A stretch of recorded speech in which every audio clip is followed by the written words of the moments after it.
Starting greens in August and September while it's still hot outside here in South Carolina can be challenging, but we've got the way to get it done with no specialized equipment. Now let's gather up your supplies. I recommend and sell sun-grow, black cow compost, tomato tone, cottonseed meal, bone meal, and you're also going to have to go out and find you some 3-gallon buckets. If you can't find 3-gallon buckets, 5-gallon buckets will work just fine.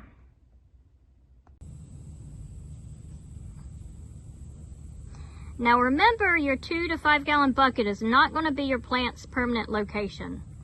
This is only for growing the seedlings until they need to be transplanted when the weather starts cooling down a little bit. Now I got my bucket here, and I got one hole about 4 inches from the bottom. This is going to let it hold a little bit of water, yet allow it to drain, so I'm not constantly watering.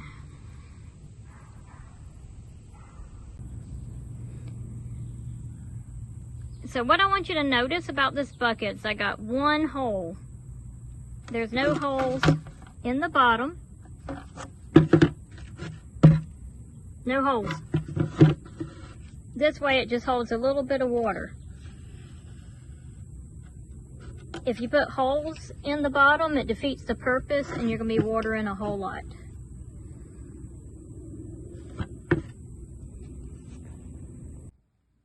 So the next step is to find yourself a shade tree.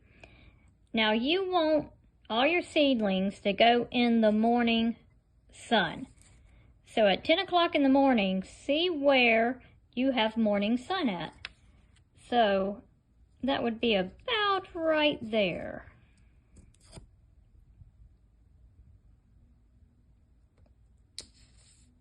Now, if you put it right up under the tree, that's going to be too much shade, and it's going to cry. If you put it right here, too much shade, I'm going to cry. And then in the afternoon sun, this is when it's hot, y'all. And they're going to burn slap up. So you want to put your buckets in the morning sun. If you don't have a tree, you can do this on the side of a house, or you can also get some shade cloth. If you don't have either one of those, you can, and you're retired, you can put it out till about 11:30 and then bring your bucket back into the house. Take it in the house, take it in the house. So now that you got your ingredients, you got your sun-grow 3B mix, which you can purchase at Sal's, and you got your black cow. Make sure it's the compost you can get here too. Do not get the topsoil. Do not get the one mixed with topsoil. Just get pure compost. You got your tomato tone. As you can see, it's tomato and vegetable food right there. You've got your cottonseed meal, which you can get at Sal's. You got your bone meal, but you can get here too. If you're out of town, look up a small store and get this stuff. So, it's going to be a 2 sun-grow to 1 black cow. And this is because your seedlings don't need a lot of moisture, because they can dampen off. And the more compost you put in, the more moisture it holds. So you're going to do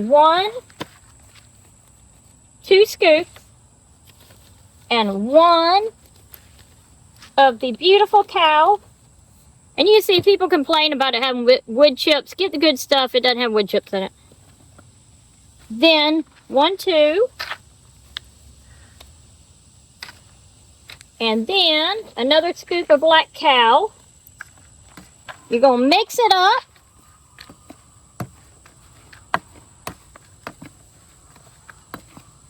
And I think we'll do this just a few more times. 1, 2, and some cow manure. It's fun to get dirty. Never trust a clean farmer. Now, I eyeball this, but since we're doing an actual video of it, I'm going to tell you how much bone meal we use. Now, this is for this container right here that we're going to be planting our seedlings in. So, you're going to get 1 tablespoon of bone meal. And you're going to get 1, 2 of cottonseed meal. And then let's just go in there and get a handful of the tomato tone. Now you're going to mix it up.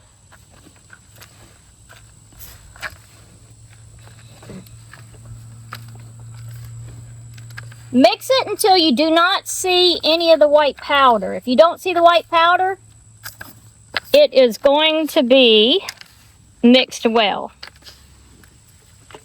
You take your container that you're going to put your seeds in, fill it up. It doesn't have to be all the way to the top, but at least 1 inch from the top. Next, you're going to get your hose unkinked. Now that we got the hose unkinked, make sure this water in the hose is starting to run a little cold, because when you first cut it on, a lot of times it's hot. So it's still hot even though it's a nice and halfway decent morning. So let it cool down. Okay, it's pretty cool. You want to pat your soil down, and we are going to water the first inch.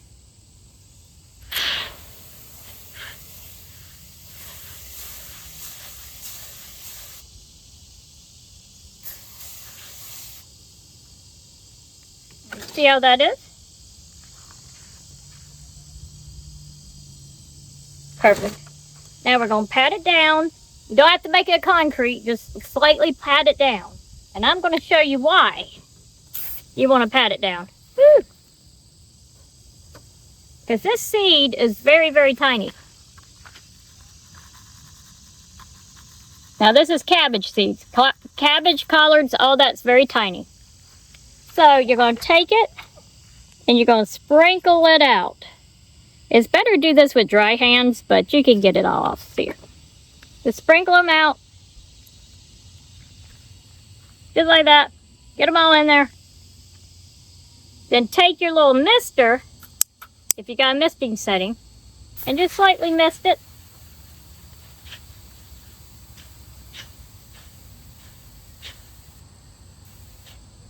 Now, you're going to do the misting probably about twice a day. Very important in the morning to get that done. Hi, so in about 5 or 6 weeks, you're going to have beautiful plants like this. And what you want to do is actually dig out the soil and the root and plant it wherever you want, be it your raised garden bed or in the ground. Just make sure you do, when you transplant, that you do this during the cool, late afternoon and water it in pretty good, because they're going to be a little stressed. Now, one thing you've got to think about if you're planting right now and it's super hot, or in September when it's still hot, are the bugs. They can do this in 1 week. So come over here. This is mainly aphids, but there's lots of bugs in the summertime that likes to get on your stuff. So come down to Sal's and get you some pyrethrin. It's okay and approved for organic growing. And look at my happy cabbages. Thank you for joining us at Grow Your Garden with Sal. Sign up for our newsletter at growyourgardenwithsal.com. We also have subscription boxes so you can learn how to grow with us.